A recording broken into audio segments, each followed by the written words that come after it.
Hey you all, it's Charlie with Merrill Performance. So I want to share a story over the weekend that makes the point, the big idea that when we have pain, it doesn't always mean that we're injured. When we have pain, it doesn't always mean that we're in danger or we have soft tissue damage. It's really just our brain's opinion and sometimes maybe a helpful message that we need to change our behavior, but it doesn't mean that we're doing some type of damage always when we have pain. The other point I think the story makes is that our bodies are super adaptable, and even in the face of doing things that feel really hard on them, they will adapt and we will get better at those things. So I'm installing artificial turf in my backyard. It's a really nice product, so before you judge, just bear with me. First of all, these pieces are super heavy. They weigh like 400 pounds, these rolls. And the first thing that started my day yesterday is we had such a windy day that the wind actually got underneath this massive piece of turf, picked it up in the air, and carried it over my fence. So it was draped halfway over my 8-foot high fence. So the start of my day yesterday was wrestling by myself this massive 400-pound piece of artificial turf off my fence and dragging it back into position so I could seam it and install it. And if you haven't ever installed artificial turf, I'm sure you've done some type of gardening or landscaping project where you've been working on the ground a lot, where you're squatting, you're getting up and down off the ground, you're on your knees, you're working with your hands. In this case, I was moving heavy turf around, and then I was sort of gluing the seams on the ground, and then I was using these long nails to fasten it to the ground and trimming the edges at my edging. So kind of everything is oriented to the ground, which means you're either squatting or lunging or bent over for the majority of the day. And what I thought was so interesting is I've been doing this now, this project's been going on a few weeks in a row, and I can feel that my body is starting to get more and more used to these tasks. So if I were to do this for a living, install turf, I can see that my body would get much better at this. In fact, the guy that delivered the turf lifts 400-pound rolls of turf for a living, and I was blown away by how strong he was when he was helping me move this roll from his truck into my yard. So anyway, I can see my body adapting. I can see that compared to the first day when I'm squatting, my tolerance for that is only a couple hours. And then my brain is sending me this message, back pain, my legs are hurting, I'm getting sore. Like, Charlie, time to wrap it up. Shut it down for the day, right? Yesterday, I spent the whole day doing this project, and I hammered 1,000 nails into the ground, and I spent most of the day, at least half the day, bent over in some kind of compromised position that in theory should be really hard on my back, right? And I have to be honest, by the end of the day, I was pretty sore. I would stand up from nailing, a series of nails, and I literally felt like an old man. Like, I couldn't stand up straight. I was like in that hunched over position. My hip flexors, my quads felt super tight. My back was super sore and achy, like really tired. And of course, most normal people would listen to that and say, geez, I should probably wrap this up. My back is in danger. I'm going to hurt myself.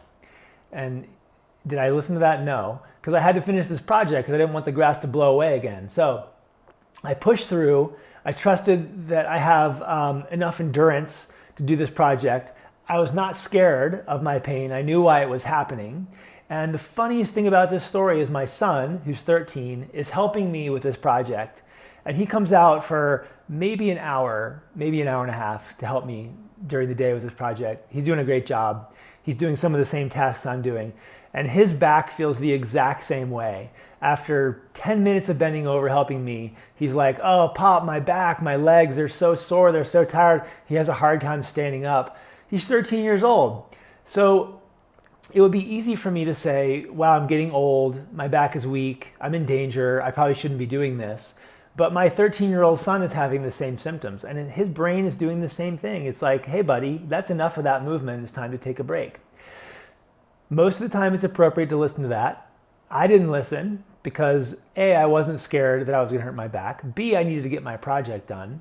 And C, I'm relating to my symptoms as interesting, with curiosity, with, wow, this is so intense, this discomfort in my back. I'm so fascinated that it's so intense, and I wonder if I'm gonna be able to finish this project. And I'll just stay curious about how that's gonna go. I'm not worried about my back seizing up. I'm not worried about it having some negative impact the next day. And so I wake up today and I feel pretty good. I feel tired, but I swung the hammer all day yesterday, and my wrists, my forearms feel okay. They felt pretty rough at the end of the day yesterday, and I felt pretty wrecked. But my how I relate to that and my reaction to that is such an important predictor of my outcome. I trust that my body's adaptable. I trust that it can handle more than I think it can, that it has endurance and is durable. Of course, there's discomfort because it's a repetitive task that's really physical. And so I relate to that in a different way because I know that's how it's supposed to be. And instead of worrying about it, I just sort of suck it up and almost lean into it and get curious about the symptoms. I'm not going to ignore them, push them away. I'm not going to be hyper vigilant about them on the other end of the continuum. I'm just going to notice them. And every time I stand up and I feel like an old man, I just am fascinated by, wow, that discomfort is so intense. A few minutes later, I'm moving around, I feel okay. And then I go back and I take a minute or two, and then I go back and I continue the job until it's done. So I feel really good about finishing the job. I always feel really good about the things I learn from doing projects like this, things I learn about my body, things I learn about my kids. And I love to be able to share this with you all. So hey, thanks for listening to my story about my artificial turf project. I'm very excited about it. I'll make a video in the near future from out in my yard so you can all see it. Hey, take a second to subscribe, click the notifications bell. Please share with a friend who's worried about their back. I hope you're all holding up well as we go into this COVID fall, and you're all taking care of yourselves and minimizing fear and focusing on self-care as much as you can. Trust your body as you go through this time. These times of stress are times when our body hurts more, times when we seem to have more pain, times when we seem to have more other symptoms. So trust that your body's strong.